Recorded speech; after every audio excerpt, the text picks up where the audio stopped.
Bonjour à toutes et à tous. Bienvenue dans l'Allule, un podcast dédié à l'ornithologie. Lorsque l'on parle des oiseaux parisiens, la plupart des gens pensent immédiatement aux pigeons qui déambulent sur les trottoirs, aux corneilles qui pillent les poubelles, ou encore aux moineaux qui viennent chaparder quelques miettes de pain sur les terrasses des boulangeries. Pourtant, plusieurs dizaines d'espèces d'oiseaux nichent dans Paris et plus d'une centaine d'espèces peuvent y être observées. Dans cet épisode, je souhaitais répondre à plusieurs questions. Quelles sont les espèces d'oiseaux qui habitent Paris ? Où peut-on les voir ? Qu'est-ce qui favorise leur développement ou au contraire leur disparition ? Pour répondre à ces questions, j'ai eu le plaisir d'échanger avec Frédéric Mahler, ornithologue ainsi que délégué scientifique et bénévole auprès de la LPO Île-de-France. Cet épisode a été enregistré dans le plus grand espace vert de Paris intramuros, le cimetière du Père-Lachaise.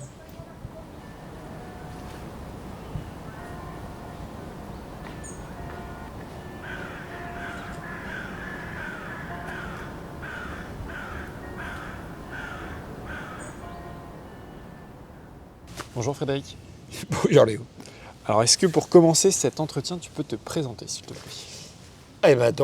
Frédéric Mahler, je suis prof de SVT à la retraite et long passé dans les milieux associatifs ornithologiques, donc au CORIF d'abord et à la LPO maintenant, où j'ai fait diverses activités. Je suis administrateur national et autrement en Île-de-France, je m'occupe essentiellement de toute la problématique des oiseaux urbains et la réalisation des atlas. Alors du coup, quand on parle d'atlas, tu as réalisé, il me semble, plusieurs atlas en 2010, en 2020. Est-ce que tu peux me décrire un peu ce qu'est un atlas et du coup les atlas de Paris, en fait, en quoi ça consiste ? Bon, le nom complet, c'est un atlas des oiseaux nicheurs. Donc on en a fait 3. On a fait le premier pour Paris intramuros, puis après on en a fait un pour les oiseaux nicheurs d'Île-de-France, dans le cadre de l'Atlas national, puis on en a refait un 10 ans après le premier, sur cette fois-ci le Grand Paris. Un atlas des oiseaux nicheurs, ça consiste à avoir tracé des mailles de tailles différentes, suivant le milieu où on se situe.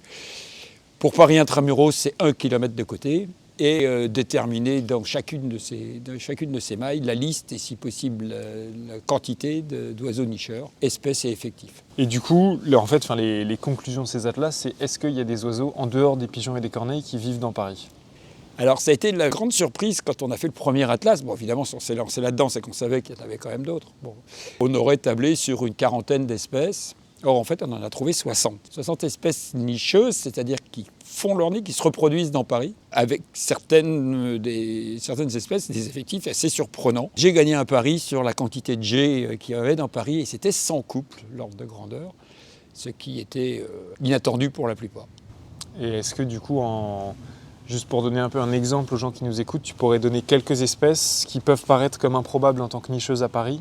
Pour le premier atlas, notre plus grosse surprise, ça a été la découverte d'un martin-pêcheur, d'un couple de martin-pêcheurs qui nichaient, ce qui était a priori impossible puisque toutes les berges de la Seine sont bétonnées ou en rocher. Et donc, c'est un peu comme Astérix, toutes sauf, toutes non. Une pierre manquait, mais c'est réellement ça, c'était... Okay. Il manquait un moellon d'un mètre de long qui donnait accès. Donc il y avait un trou dans lequel on n'a jamais su ce qu'il y avait, mais vraiment, dans lequel visiblement il y avait de quoi. Alors est-ce qu'il a creusé dans de la terre ou est-ce qu'il y avait un tuyau ? Je ne sais pas.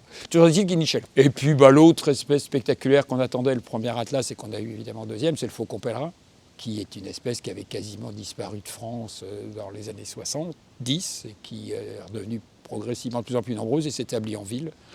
Donc, comme dans toutes les grandes capitales européennes, Paris était une des dernières à peu près. On a notre couple, maintenant on peut dire nos couples de faucons pèlerins.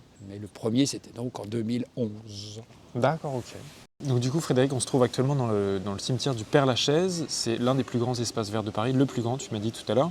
Qu'est-ce qui en fait un espace propice justement à la nidification des oiseaux ? Le Père-Lachaise a comme grand avantage, pour déjà la taille, donc 45 hectares, c'est quand même déjà important, parce qu'effectivement, du coup, ça fait un îlot de tranquillité assez total. Bon, déjà quand il est fermé, ça c'est clair. Et même dans la journée, il y a une fréquentation touristique. Les gens viennent pas trop faire les clowns, il n'y a pas trop de bruit. C'est quand même un cimetière. Donc il y a déjà ça, il y a quand même une tranquillité. Il y a un mélange de milieux qui est assez intéressant. Donc il y a des vieux arbres en particulier, donc d'espèces relativement variées, même si c'est les espèces classiques en milieu urbain. Platane, érable, marronnier, etc. Il y a pas mal de buissons qui sont intéressants. Et on laisse les feuilles aussi s'accumuler. On laisse bien obligé parce que je pense que ce serait impossible à entretenir de ce point de vue-là. Donc il y a une couche de litière qui est importante parce que ça fournit de la nourriture aux merles et aux grives, etc. Et puis il y a ces fameux monuments funéraires qui sont plus ou moins entretenus, donc certains pas du tout. Donc il y a des fissures, il y a des trous, etc. Et donc on peut voir certaines espèces qui s'y adaptent. Il y a en particulier des grimpros. Et les grimpros qui normalement nichent entre l'écorce et le tronc des arbres, là il y a des fissures dans les bâtiments. Et il y a le rouge-queue-noir aussi qui aime bien les monuments funéraires. Ma question suivante, c'est en fait les oiseaux dans Paris, où est-ce qu'ils vivent? Est-ce que c'est uniquement dans les parcs ou est-ce qu'on peut les retrouver dans un milieu qui est très urbanisé, sans espace vert à proximité immédiate? Alors il est évident que c'est dans les parcs qu'il y a le plus d'espèces. Père-Lachaise, il y en a un petit peu moins que ce qu'on pourrait attendre. Je crois qu'on a d'espèces nicheuses, il doit y en avoir 20 ou 25, alors qu'au but de Chaumont, par exemple, on est plutôt de l'ordre de 30 espèces. Le but de Chaumont, qui est pourtant plus petit, mais qui est 25 hectares. Mais il y a quand même effectivement des oiseaux qui s'adaptent aux milieux les plus urbanisés. Si on prend les carrés les plus urbanisés de Paris, c'est dans le 9e arrondissement qu'on a des carrés quasiment sans en tout cas, aucun grand espace vert et quasiment aucun petit. Et là, on arrive quand même à avoir une dizaine d'espèces d'oiseaux qui nichent. Et y compris, la grande surprise, ça a été un couple de colverts qui a été trouvé nicheur, plus d'1 kilomètre de tout point d'eau, de tout point de verdure, dans une cour intérieure entièrement bétonnée. Et 2 années de suite, en plus, donc, ça posait problème parce qu'il faut après récupérer les petioles pour les emmener à un endroit vivable. Donc tout est possible. Les oiseaux ont des facultés d'adaptation assez incroyables quand même. Et du coup, ça m'amène à ma nouvelle question, c'est en fait comment font les oiseaux pour s'adapter en ville?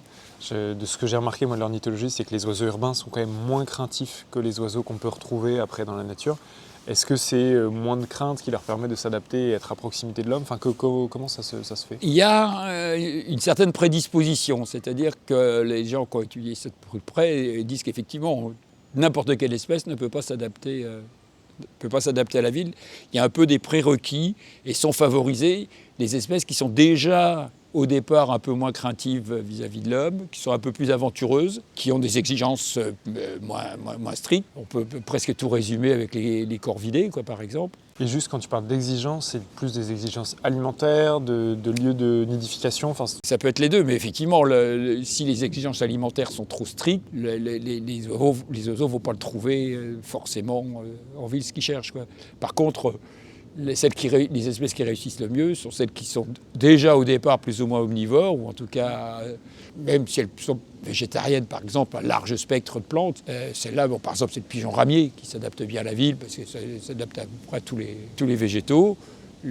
Donc les corneilles qui sont omnivores, à tendance carnivore, mais qui s'adaptent un peu n'importe quoi. Même les mésanges, par exemple, qui sont fondamentalement insectivores, mais qui...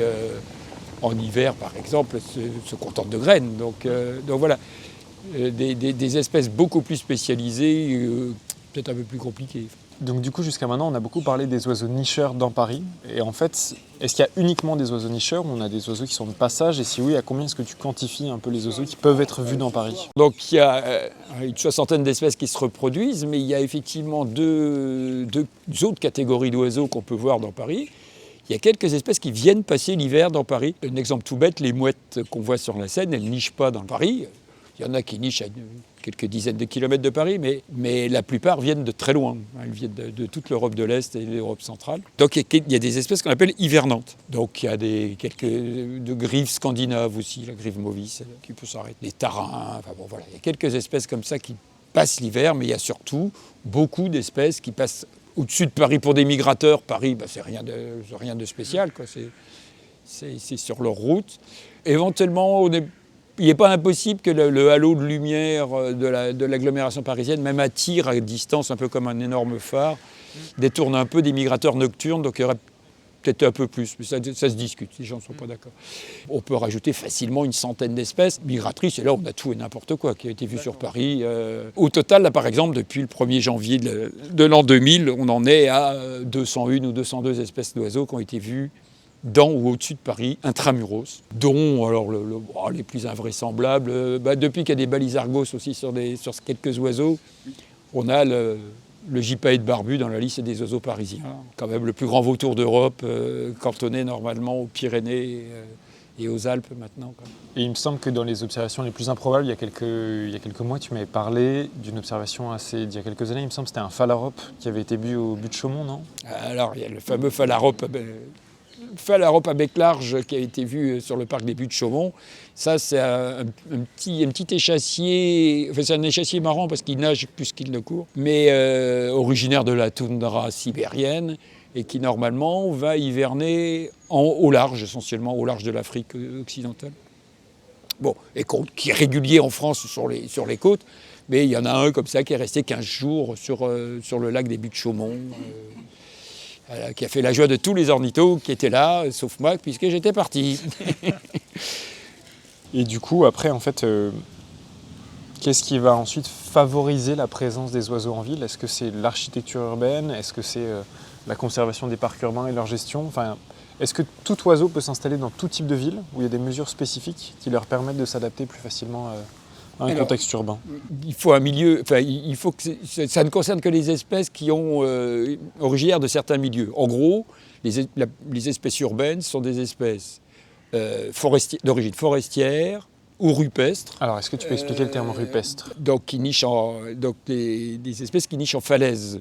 Un exemple typique, c'est un petit passereau qui s'appelle le rouge-queue noir, qui, jusqu'à la fin du 19e siècle, était cantonné dans des reliefs de moyenne montagne ou de bord de mer.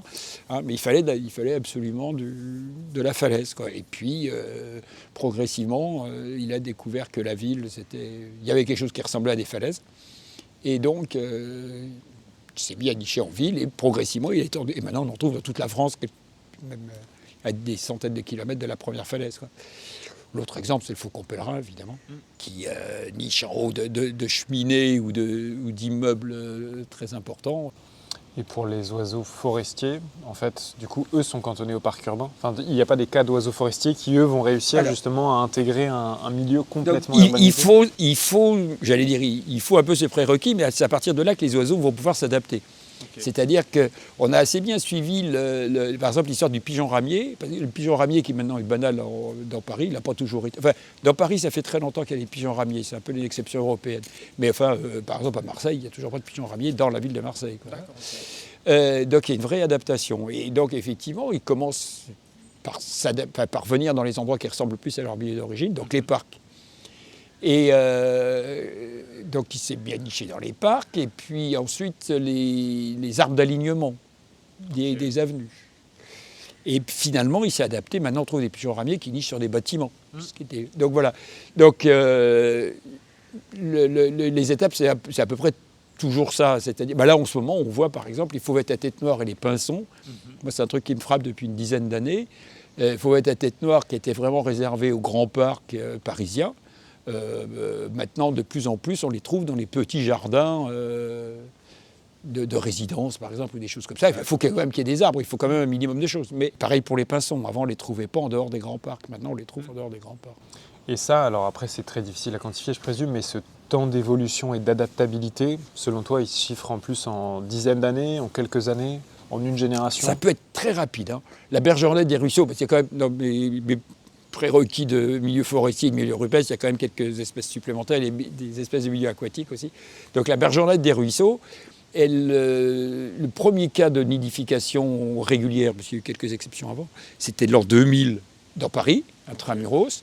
Et quand on a fait l'Atlas, entre 5 et 8 ans après, on avait déjà trouvé 20 couples dans Paris. 10 ans après, on en a trouvé 40. Et là, on peut penser qu'on est à peu près saturé. Donc ça peut être très rapide. Parce que c'est des adaptations comportementales. Donc les oiseaux sont très imitateurs. Un truc qui marche, c'est du jugement d'efficacité pragmatique. Voilà, c'est ce que je cherchais. Ils sont très pragmatiques. Ça marche, ils continuent. Ça ne marche pas, soit ils meurent, soit ils vont ailleurs, quoi. Et justement, quand on parle d'oiseaux qui vont ailleurs, est-ce que tu as au contraire des exemples d'oiseaux qui nichaient dans Paris et qui ne nichent plus? Ou du moins, on a vu une nidification temporaire à un moment? Alors, il y a des oiseaux qui ont disparu de Paris. Hein, alors, effectivement, si on reconstitue l'histoire, contrairement à ce qu'on pourrait croire, il y a de plus... Enfin, le phénomène s'est un peu arrêté, mais enfin... Au cours du XXe siècle, il y a eu de plus en plus d'espèces d'oiseaux nicheuses dans Paris. C'est-à-dire qu'au début du XXe siècle, il y avait une trentaine d'espèces, et à la fin, 60. Donc, mais bon, et maintenant ça plafonne, semble-t-il, entre les deux atlas, on est resté à 60 espèces, mais il y a eu des nouvelles et d'autres qui ont disparu. Comme espèces qui ont disparu de Paris, on peut citer, puisqu'on est au Père-Lachaise, il y a en 85 encore niché ici le rouge-queue à front blanc et le moineau friquet.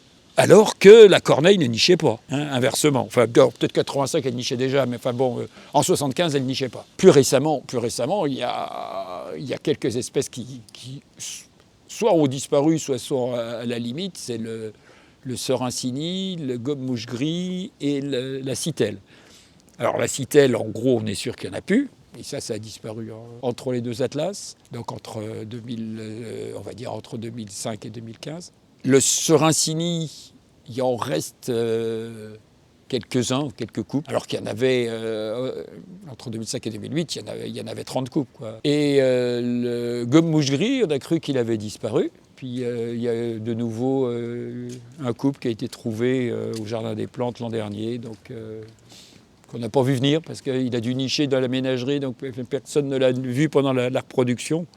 Et on a vu des jeunes justes volants apparaître, donc ils sont nés là. Et puis il y a le piquet-pêchette aussi qui a disparu de Paris. D'accord, qui lui maintenant on le retrouve dans les bois parisiens, donc bois de Vincennes, bois de Boulogne. Alors c'est des disparitions qui ne sont pas localisées à Paris, pas réservées à Paris. C'est des espèces qui se portent mal de manière générale, au moins dans le Grand Paris. Il peut y avoir un sort différent. Par exemple, la citelle ne se porte pas plus mal dans le reste de l'Île-de-France, mais dans le Grand Paris, ça ne se porte pas bien. Les piquets-pêchettes, même dans les bois parisiens, il y en a presque plus. Enfin, il va y en avoir un ou deux par bois, quoi. Mais si tu comptes les observations de pics, même dans Paris intramuros, il y a plus d'observations de pics-marques que de piquets-pêchettes. Alors que c'était le seul pic qui existait, parce que là aussi les pics, c'est nouveau. Enfin, le piquet-pêchette a toujours existé, mais le pivert puis le piquet-pêche sont arrivés en 2000 pour le pivert, et 2005, le premier couple de piquet-pêche, c'était But de Chaumont, 2006 ou 2007. Et du coup, maintenant qu'on a parlé un peu des oiseaux qui ne sont pas disparus, mais en tout cas qui ne nichent plus à Paris, est-ce que tu peux me parler des facteurs qui justement menacent leur nidification ou l'empêchent, qui font qu'aujourd'hui, dans un contexte urbain, ils n'arrivent plus à nicher? Est-ce que c'est un contexte général, la population générale de piquet-pêchette, ou c'est plus des facteurs urbains qui les menacent? Il faut d'abord dire quand même que la très grande majorité des espèces de parcs et jardins dans Paris a largement augmenté entre 2005 et 2015. Il y a 16 espèces qui sont en augmentation, le rouge-gorge a doublé, il y a 2 fois plus de rouge-gorge en 10 ans, etc. Okay. Donc, et puis il y a quelques exceptions. Donc ça, pour les bois, on est un peu, pour les espèces des parcs et jardins, on est un peu embêté pour l'expliquer, ces disparitions. En revanche, ce qui disparaît aussi, par exemple, le sorincini et puis le moineau domestique, il faut quand même citer le moineau domestique, c'est la disparition des friches. Ça, c'est assez clair. Il y avait des grandes friches dans Paris. On comprend très bien qu'au prix du mètre carré, on les réutilise. Mais il y avait des très grandes friches dans Paris, et donc de la végétation spontanée. Les moineaux et les granivores en ont besoin en particulier. Ils les utilisent après la reproduction, donc ils font des grandes bandes de jeunes qui vont. Je pense qu'en plus alors pour le moineau, les problèmes de rénovation urbaine, mais il y a de toute façon ce problème général des consommateurs de petites graines, mais qu'on va retrouver en dehors des villes, là, qui est aussi ceux qui morflent le plus en milieu agricole, parce que l'agriculture intensive fait disparaître justement toutes ces zones de végétation spontanée qui est nécessaire aux granivores. Donc en ville, les deux gros problèmes, c'est effectivement les disparitions des friches et de la végétation spontanée, et puis donc l'urbanisation, la rénovation des bâtiments, parallèle à ce qu'on appelle la gentrification des quartiers, quoi. On l'a vu tout près d'ici. Dans le 11e, c'était un quartier assez populaire avec des tas de petites cours, de petites entreprises et des zones avec des bâtiments en mauvais état, de la végétation, etc. Donc il y avait la nourriture et le logis. Et puis maintenant que c'est devenu le quartier à la mode qu'on connaît, tout a été nettoyé, c'était tout propre, tout joli, quoi. Et on a vu chuter le moineau en quelques années, quoi. Ça a été caricatural, quoi. Dans le 11e, pouf. Parce que le moineau, pour les gens qui ne connaissent pas, est un oiseau qui niche essentiellement sur les façades d'immeubles, là où il y a des petits trous. Il va créer des grandes colonies. Donc c'est un oiseau qu'on retrouve souvent dans les petits villages. Tu me corriges si j'ai tort. Non, c'est tout à fait ça. Oui. Et donc du coup, effectivement, avec les réflexions de façade, c'est un oiseau qui a un peu en chute libre.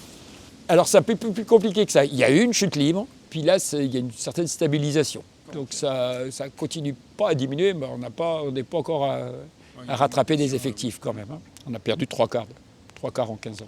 Alors j'avais juste après, mon avant-dernière question, c'est quelles sont en fait ta ou tes plus belles observations dans Paris intramuros, soit d'oiseaux nicheurs, d'oiseaux migrateurs, C'était peut-être, à l'époque c'était rare, maintenant c'est devenu banal, mais c'était quand même les premières grandes aigrettes. Les premières grandes aigrettes au-dessus de Paris, qui descendaient au vol les voies de la gare de l'Est. Parce qu'il y a une vingtaine d'années, les grandes aigrettes, c'était pas encore courant en Île-de-France. Maintenant c'est devenu plus banal. Maintenant les grandes aigrettes, il y en a tous les ans dans Paris. Là c'est assez joli. Et à l'époque, il y avait le premier atlas, j'évoquais, c'est la nidification du piquet-pêche. Parce qu'on a eu, donc c'était la première nidification du piquet-pêche, et c'était assez marrant parce que je n'avais pas du tout repéré. Et puis, une fois, en me baladant, j'entends des cris, les cris des jeunes. En fait, c'est comme ça qu'on repère les nidifications de pics, c'est que quand les jeunes sont assez grands, ils font beaucoup de bruit pour quémander et appeler leurs parents. Et donc, effectivement, j'ai fini par réaliser que ce que j'entendais devait être un truc de piquet-pêche. Et vérification faite, ça l'était. Et c'était la première nidification du piquet-pêche dans Paris. Bon, et du coup, juste une dernière question, c'est qu'est-ce qu'on peut faire, alors à plusieurs niveaux, un niveau individuel, un niveau municipal et un niveau régional, pour favoriser justement la présence des oiseaux dans Paris. En fait, cette dernière question vient un peu clôturer le podcast, c'est justement se demander qu'est-ce que moi je peux faire en tant qu'individu pour favoriser la biodiversité intramuros. Ça va dépendre un petit peu de ce qu'on a. Il faut quand même un minimum de verdure pour être capable de faire quelque chose. On peut toujours mettre de la nourriture en hiver. Ça fait au moins plaisir d'attirer quelques mésanges, mais les oiseaux peuvent s'en passer la plupart du temps. En tout cas, dans une ville comme Paris, je pense que c'est pas indispensable. Par contre, dès qu'on a un petit jardin ou dès qu'on a son mot à dire dans la gestion d'un jardin, ce qui est important, c'est de favoriser donc les plantes à fleurs et les buissons. Parce que les arbres, c'est très important, effectivement, mais bon, ça, on s'en occupe en général. Mais on oublie les buissons et la végétation herbacée, les fleurs, tout bêtement. Donc il faut absolument développer ça. Est-ce que les nichoirs sont indispensables ? Ça ne peut pas faire de mal. Bon, ça ne peut pas avoir d'effet négatif de mettre des nichoirs. Ce qu'il faut favoriser, c'est les graines et les insectes. Maintenant, donc, au point de vue municipal ou au point de vue grands organismes d'urbanisme et de choses de ce genre, bon, maintenant, il y a les mesures de zéro phyto ont montré que c'était efficace. Donc, il faut les généraliser.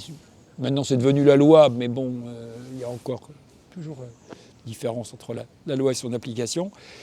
Et dans la gestion des espaces verts municipaux ou autres, il y aurait les arbres, au maximum conserver les arbres même dépérissants. En tout cas, il faut les arbres vieillissants.